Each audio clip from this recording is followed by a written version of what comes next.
ನಮಸ್ಕಾರ. ದಿನದಲ್ಲಿ ನಡೆದಿರುವಂತಹ ಎಲ್ಲಾ ವಿದ್ಯಮಾನಗಳನ್ನು ತಿಳಿಸುವಂತಹ 30 ಮಿನಿಟ್ಸ್ 30 ನ್ಯೂಸ್ಗೆ ಸ್ವಾಗತ. ನಾನು ನವಿತಾ ಜೈನ್, ನನ್ನ ಜೊತೆ ಇದ್ದಾರೆ ನಾನು ಸೌಮ್ಯ ಮಳಲಿ. ಬೆಳಗಿನಿಂದ ಈ ಕ್ಷಣದವರೆಗೆ ನಡೆದಿರುವಂತಹ ಪ್ರಮುಖ 30 ವಿದ್ಯಮಾನಗಳನ್ನು ಒಂದೊಂದಾಗಿ ನೋಡ್ತಾ ಹೋಗೋಣ.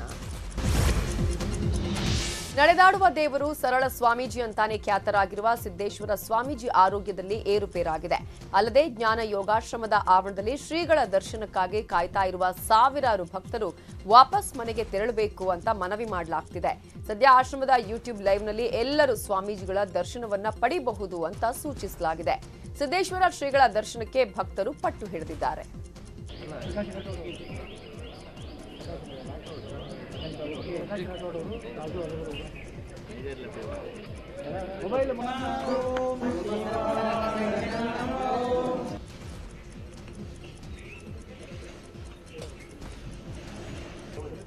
ಶ್ರೀಗಳನ್ನ ನೆನೆದು ಕಾಸಿಂ ಸಾಬ್ ಅನ್ನುವ ಭಕ್ತ ಕಣ್ಣೀರು ಹಾಕಿದ್ದಾರೆ. ಬಸವನ ಬಾಗೇವಾಡಿಯಿಂದ ಬಂದಿರೋ ಕಾಸಿಂ ಶಿರಸ್ತೇದಾರ್ ಆಗಿ ರಿಟೈರ್ ಆಗಿದ್ದಾರೆ. ಅವರಿಗೆ ಶ್ರೀಗಳಂದ್ರೆ ಅಚ್ಚುಮೆಚ್ಚು. ಸಿದ್ದೇಶ್ವರ ಶ್ರೀಗಳು ಆದಷ್ಟು ಬೇಗ ಚೇತರಿಸಿಕೊಳ್ಳಲಿ, ನಾನು ಅವರ ಪ್ರವಚನವನ್ನ ಮಿಸ್ ಮಾಡೋದೇ ಇಲ್ಲ ಅಂತ ಭಾವುಕರಾದರು. ಭಾಳ ಸಲ ಸಿಂಧಿ ಒಳಗೆ, ರಬಕವಿ ಬನ್ನೆಟ್ಟಿ ಒಳಗೆ ಮತ್ತು ರಬಕವಿ ಒಳಗೆ ಮತ್ತು ಬಾಗೇವಾಡಿ ಒಳಗೆ ಭಾಳ ಸಲ ಕೇಳೀನಿ ನಾನು. ಅವ್ರಿಗೆ ಅಲ್ಲಿ ಅವ್ರು ಎಲ್ಲಿ ಸ್ಟೇಜ್ನೊಳಗೆ ಇರ್ತೀವಿ, ಅವ್ರ ಸ್ಟೇಜಿನ ಸಮೀಪದಾಗೆ ಕೂತು ನಾನು ಅವ್ರ ದರ್ಶನ ಮಾಡೀನಿ, ಅವ್ರಿಗಾಗಿ ಕೇಳೀನಿ. ಅವ್ರ ಕೆಲವೊಂದು ಪುಸ್ತಕಗಳನ್ನು ಸಹಿತ ನಾವು ಓದೀನಿ. ಅವ್ರ ದೇವ್ರದ್ದು ಬೇಗ ಏನದ ಆರಾಮ ಮಾಡಿ 100 ವರ್ಷ ಭಾಳ ಅಲ್ಲಿಕ್ಕೆ ಅನುವು ಮಾಡಿಕೊಳ್ಳಿ ಅಂತ ನಾನು ದೇವರಲ್ಲಿ ಬೇಕು. ಅಲ್ಲಿಂದ ಏನದ ಈ ರವಿವರ್ಮ ಅಂತ ಕಾಲೇಜ್ ಐತೆ, ಡ್ರಾಯಿಂಗ್ ಕಾಲೇಜ್. ಅವ್ರ ಸಂಗಟೆ ನಾನು ತಿರುಗಾಡ್ತಿದ್ದೆ ಹಿಂದಿಂದ. ಇನ್ನು ಸಿದ್ದೇಶ್ವರ ಸ್ವಾಮೀಜಿ ಆರೋಗ್ಯ ವಿಚಾರಿಸಿ ಮಾತಾಡಿದ ಸಿದ್ದರಾಮಯ್ಯ ಅವರು ಶ್ರೀಗಳು ಶೀಘ್ರವೇ ಗುಣಮುಖರಾಗಲಿ ಅಂತ ಹೇಳಿದರು.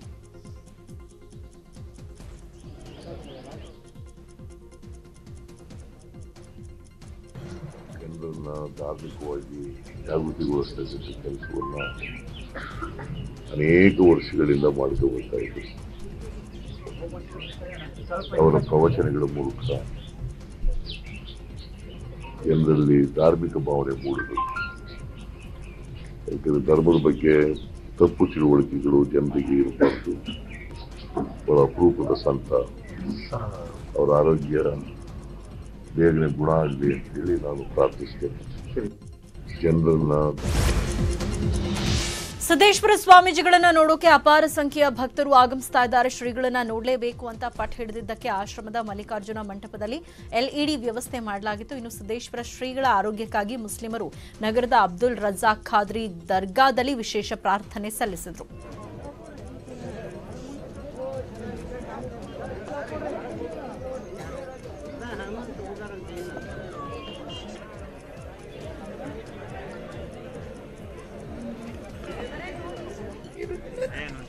ಇರ್ಬೇಕು ಅನ್ನೋದಾರೆ, ನಮ್ಗೆ ಮಾತಾಡಕ್ ಬರಲ್ರಿ.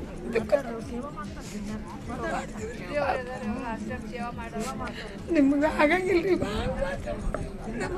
ತ್ರಾಸ ಆಗ್ತದೆ ಅವರಿಗೆ. ಹಂಗಾಗಿ ಮೂತಿ ಸಣ್ಣದಾಗೈತಿ. ತ್ರಾಸ ಏನು ನಾವು ತೊಗೊಳಂಗದೀವ್ರಿ. ದಿನ ಬರ್ತೀವ್ರಿ, ಸೇವಾ ಮಾಡ್ತೀವ್ರಿ. ಹಬ್ಬಗಳಿಗೆ ನಮ್ಗೆ ಭಾಳ ಸರ್ದ ಬರ್ತೀವಿ ನಾವು. ಅವರು ಈಗ ನಮಗೆ 20-30 ವರ್ಷ ರೀ.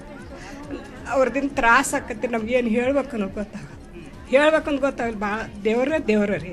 ಕೇಳ ಮನಸ್ಸು ಪರಿವರ್ತನೆ ಆಗಿದೆ. ಅವ್ರಂಥವ್ರು ಜಗತ್ತಿನ ಸಿಗಲ್ರಿ. ಎಂಥ ಗುರುಗಳು ಪಡೆದದ್ದು ನಮ್ಮ ಜಿಲ್ಲಾ ಬಿಜಾಪುರ ಪುಣ್ಯವಂತರು ನಾವೆಲ್ಲ.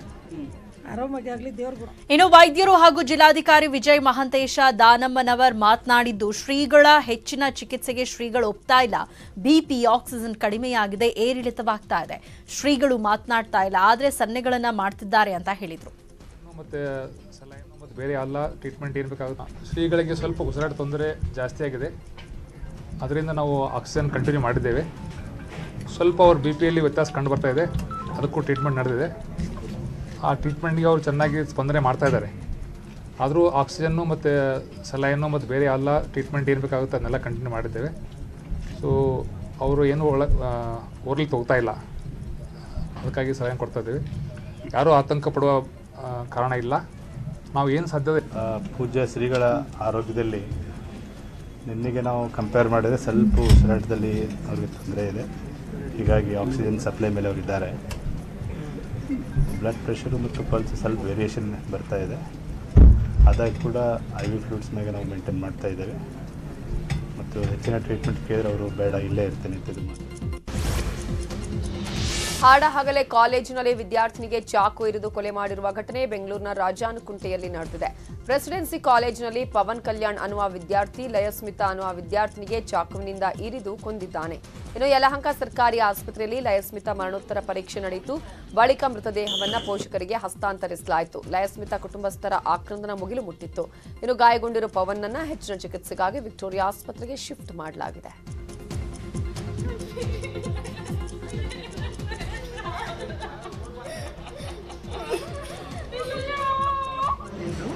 ಹುಡುಗಿ ಬಂದಾಗ ಎದೆ ಮೇಲೆಲ್ಲ ಚಾಕುವಿಂದ ಚುಚ್ಚಿರೋದು ಗಾಯ ಇತ್ತು ಮತ್ತು ಕೈಯಲ್ಲಿತ್ತು ಲೆಫ್ಟ್ ಹ್ಯಾಂಡಲ್ಲಿ.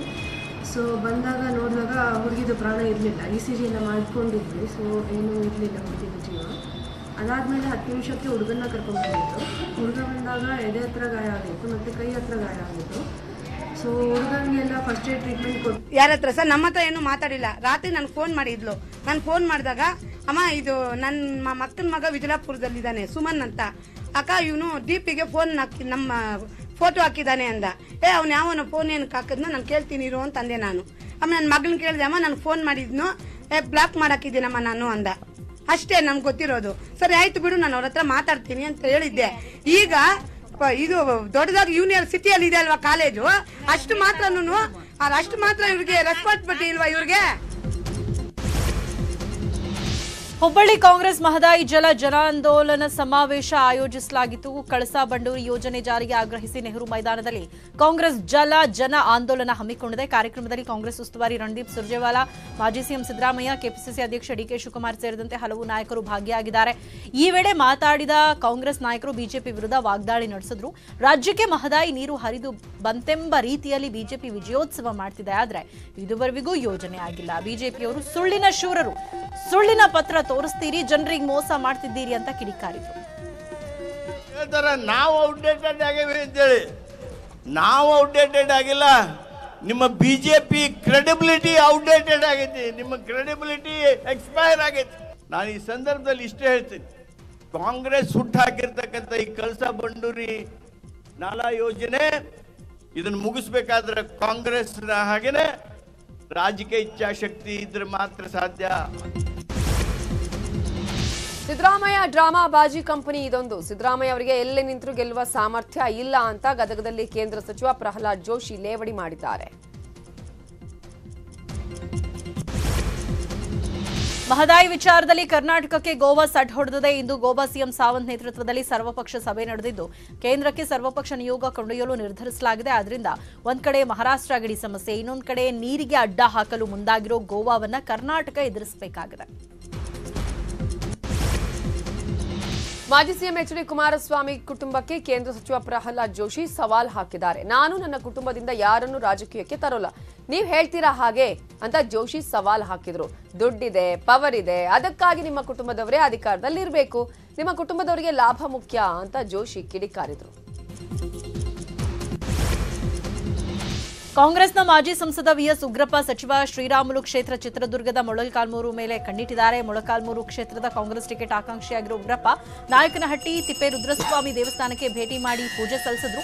ಈ ವೇಳೆ ಮಾತಾಡಿದ ಉಗ್ರಪ್ಪ, ಸಚಿವ ಶ್ರೀರಾಮುಲು 5 ವರ್ಷ ಮಂತ್ರಿ ಆಗಿದ್ರು, ಅತ್ಯಂತ ನಿಷ್ಕ್ರಿಯ ಮಂತ್ರಿ. ರಾಮುಲು ಈ ಭಾಗದ ಅಭಿವೃದ್ಧಿ ಮಾಡಿಲ್ಲ, ಪಕ್ಷ ತೀರ್ಮಾನ ಮಾಡಿದ್ರೆ ನಾನು ಇಲ್ಲೇ ನಿಲ್ತೀನಿ ಅಂತ ಹೇಳಿದ್ರು.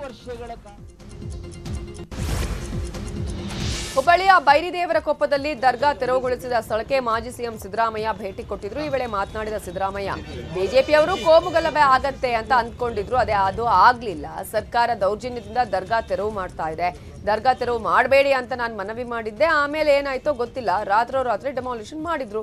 ಒಂದು ಸಮಾಜದ ಭಾವನೆಯನ್ನ ಕೆರಳಿಸಬೇಕು ಅನ್ನೋ ದೃಷ್ಟಿಯಿಂದ ಡೆಮಾಲಿಷ್ ಮಾಡಿದ್ದಾರೆ ಅಂತ ಸಿದ್ದರಾಮಯ್ಯ ಆರೋಪ ಮಾಡಿದ್ರು.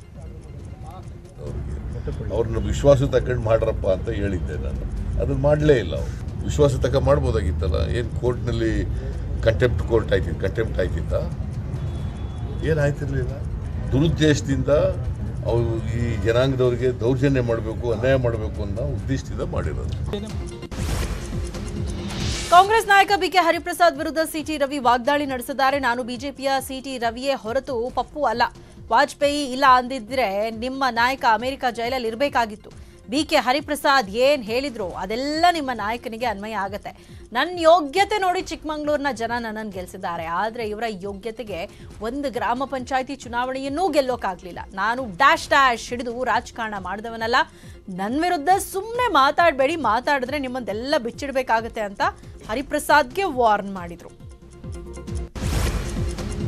ವಿಧಾನಸಭೆ ವಿಪಕ್ಷ ಉಪನಾಯಕ ಯುಟಿ ಖಾದರ್ಗೆ ಅಪರಿಚಿತ ವ್ಯಕ್ತಿ ಯಾಮಾರಿಸೋದಕ್ಕೆ ಪ್ರಯತ್ನಿಸಿದ್ದಾನೆ. ಕಾಂಗ್ರೆಸ್ ನಾಯಕ ರಾಹುಲ್ ಗಾಂಧಿ ಪಿಎ ಅಂತ ಹೇಳಿಕೊಂಡು ಯುಟಿ ಖಾದರ್ಗೆ ನಕಲಿ ವ್ಯಕ್ತಿ ಕರೆ ಮಾಡಿದ್ದಾನೆ. ಕಾನಿಷ್ಕಾ ಸಿಂಗ್ ಹೆಸರಲ್ಲಿ ಯುಟಿ ಖಾದರ್ಗೆ ಕರೆ ಮಾಡಿದ್ದಾನೆ. ಮೊಬೈಲ್ ಸ್ವೀಕರಿಸಿದ ಕಾರಣ ರಾಹುಲ್ ಗಾಂಧಿಯ ಪಿಎ ಕಾನಿಷ್ಕಾ ಸಿಂಗ್ ಅಂತ ಮೆಸೇಜ್ ಮಾಡಿದ್ದಾನೆ.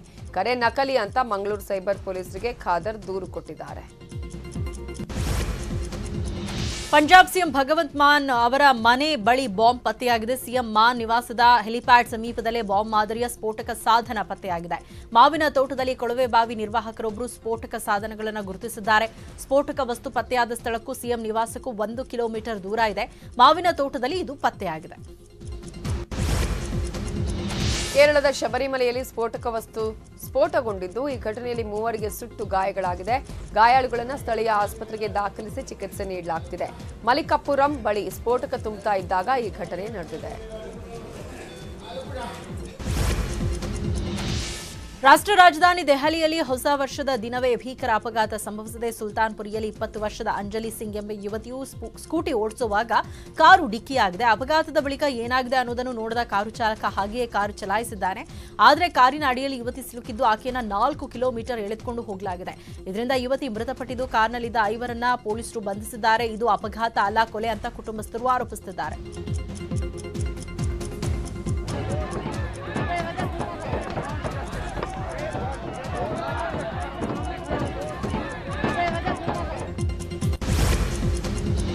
ಬೆಂಗಳೂರು ಹೊರವಲಯದ ಆನೇಕಲ್ನ ಬನ್ನೇರುಘಟ್ಟ ಮುಖ್ಯ ರಸ್ತೆಯಲ್ಲಿ ಭೀಕರ ಅಪಘಾತ ಸಂಭವಿಸಿದೆ. ಹಿಟ್ ಅಂಡ್ ರನ್ಗೆ ಬೈಕ್ ಸವಾರ ಸ್ಥಳದಲ್ಲೇ ಸಾವನ್ನಪ್ಪಿದ್ದಾನೆ. ಕುಂಬಾರನಹಳ್ಳಿ ನಿವಾಸಿ ನಂಜುಂಡರೆಡ್ಡಿ ಮೃತ ದುರ್ದೈವಿಯಾಗಿದ್ದು, ಜಿಗಣಿಯಿಂದ ಆನೇಕಲ್ ಕಡೆ ಬೈಕ್ ಸವಾರ ಬರ್ತಿದ್ದಾಗ ಹಿಂಬದಿಯಿಂದ ಅಪರಿಚಿತ ಕಾರು ಡಿಕ್ಕಿ ಹೊಡೆದಿದೆ. ಅಪಘಾತದ ದೃಶ್ಯ ಸಿಸಿಟಿವಿ ಕ್ಯಾಮೆರಾದಲ್ಲಿ ಸೆರೆಯಾಗಿದೆ. ಬೆಂಗಳೂರು ಸಂಚಾರಿ ಪೊಲೀಸ್ ಸಿಬ್ಬಂದಿ ವಿರುದ್ಧ ನಿಂದನೆಯ ಆರೋಪ ಕೇಳಿಬಂದಿದೆ. ಪೊಲೀಸ್ ಸಿಬ್ಬಂದಿಯ ದರ್ಪದ ವಿಡಿಯೋ ವೈರಲ್ ಆಗಿದೆ. ಕಾರು ಚಾಲಕ ವಿನಯ್ ಕುಮಾರ್ ಅನ್ನುವರು ಪೊಲೀಸರು ತಮಗೆ ನಿಂದಿಸಿ ದರ್ಪ ಮೆರೆದ ಬಗ್ಗೆ ಮೊಬೈಲ್ನಲ್ಲಿ ವಿಡಿಯೋ ಸೆರೆ ಹಿಡಿದು ಟ್ವಿಟರ್ ಖಾತೆಯಲ್ಲಿ ಪೋಸ್ಟ್ ಮಾಡುವ ಮೂಲಕ ಆರೋಪವನ್ನ ಮಾಡಿದ್ದಾರೆ. ಹಾಸನ ಜಿಲ್ಲೆಯ ಹೊಸಕೊಪ್ಪಲು ಗ್ರಾಮದಲ್ಲಿ ರೈತರು ತೋಡಿದ್ದ ಖೆಡ್ಡಾಗೆ ಬಿದ್ದಿದ್ದ ಮರಿಯಾನೆ ಕೊನೆಗೂ ಬಚಾವಾಗಿದೆ. ಅಧಿಕಾರಿಗಳು ಸತತ 3 ಗಂಟೆಗಳ ಕಾಲ ಗ್ರಾಮಸ್ಥರನ್ನ ಮನವೊಲಿಸಿ ಆನೆಯನ್ನ ರಿಲೀಸ್ ಮಾಡಿಸಿದ್ದಾರೆ. ಚಲಿಸ್ತಾ ಇದ್ದ ರೈಲಿಗೆ ಹತ್ತೋದಕ್ಕೆ ಮುಂದಾದ ಮಹಿಳೆಯೊಬ್ಬರು ಕೆಳಗೆ ಬಿದ್ದ ಘಟನೆ ಕಲಬುರಗಿಯಲ್ಲಿ ನಡೆದಿದೆ. ಚಲಿಸ್ತಾ ಇದ್ದ ರೈಲು ಹತ್ತೋದಕ್ಕೆ ಹೋದ ಮಹಿಳೆಯೊಬ್ಬರು ಕಾಲು ಜಾರಿ ಕೆಳಗೆ ಬಿದ್ದಿದ್ದು ಕೂಡಲೇ ಎಚ್ಚೆತ್ತ ಸಿಬ್ಬಂದಿ ಮಹಿಳೆಯನ್ನ ರಕ್ಷಣೆ ಮಾಡಿದ್ದಾರೆ. ಮಧ್ಯಪ್ರದೇಶದಲ್ಲಿ ಕಾಂಗ್ರೆಸ್ ಶಾಸಕ ಖಾಸಗಿ ಕಾರ್ಯಕ್ರಮದ ವೇದಿಕೆಯೊಂದರಲ್ಲಿ ಬಂದೂಕು ಹಿಡಿದು ಡಾನ್ಸ್ ಮಾಡ್ತಾ ಇರುವ ವಿಡಿಯೋ ವೈರಲ್ ಆಗಿದೆ. ಸದ್ಯ ಶಾಸಕ ಸುನೀಲ್ ಸರಾಫ್ ವಿರುದ್ಧ ಎಫ್ಐಆರ್ ದಾಖಲಾಗಿದೆ. ಜಮ್ಮು ಕಾಶ್ಮೀರದ ರಜೌರಿಯಲ್ಲಿ ನಡೆದ ಭಯೋತ್ಪಾದಕ ದಾಳಿಯಲ್ಲಿ ಮೃತಪಟ್ಟವರ ಸಂಖ್ಯೆ 6ಕ್ಕೆ ಏರಿಕೆಯಾಗಿದೆ. ಜಾಂಗ್ರಿ ಪ್ರದೇಶದಲ್ಲಿ 3 ಮನೆಗಳ ಮೇಲೆ ದಾಳಿ ಮಾಡಿದ 2 ಉಗ್ರರನ್ನ ಹತ್ಯೆಗೈಯಲಾಗಿದೆ. 9 ಗಾಯಾಳುಗಳನ್ನು ಸ್ಥಳೀಯ ಆಸ್ಪತ್ರೆಗೆ ದಾಖಲಿಸಿ ಚಿಕಿತ್ಸೆ ಕೊಡಿಸಲಾಗುತ್ತಿದೆ.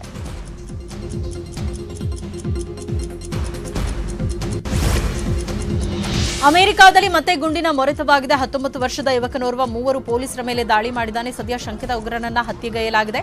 ಶಂಕಿತ ಉಗ್ರನ ಬ್ಯಾಗ್ನಲ್ಲಿ ಹಲವು ಪುಸ್ತಕಗಳು ಸಿಕ್ಕಿದ್ದು ಎಲ್ಲಾ ಪುಸ್ತಕಗಳಲ್ಲಿ ತಾಲಿಬಾನ್ ಕುರಿತ ಬರಹಗಳಿವೆ.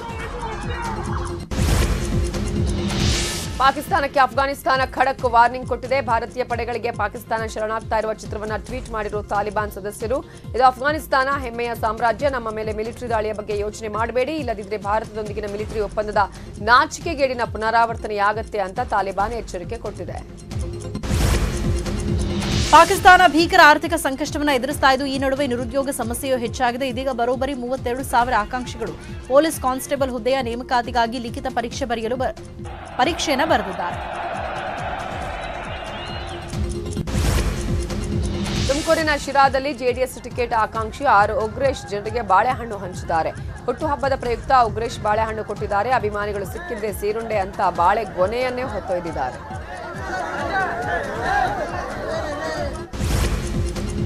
ಕೊಪ್ಪಳದಲ್ಲಿ ಕೆಎಂಎಫ್ನಿಂದ ಬಂದ ಹಾಲನ್ನ ಖದೀಮನೋರ್ವ ಕದೀತಾ ಇದ್ದ. ಇಂದು ಬೆಳಗಿನ ಜಾವ ಕಳ್ಳರು ಹಾಲ್ ಕದಿಯೋ ವಿಡಿಯೋ ಸಿಸಿ ಕ್ಯಾಮೆರಾದಲ್ಲಿ ಸೆರೆಯಾಗಿದೆ.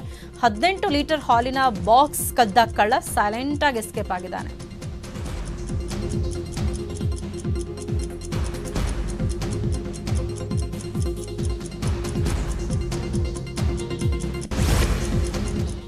ಸಿನಿಮಾ ಸುದ್ದಿಗಳ ಜೊತೆ ಇನ್ನುಳಿದ ಪ್ರಮುಖ ಸುದ್ದಿ ನೋಡೋಣ ಬ್ರೇಕ್ ಆದ್ಮೇಲೆ.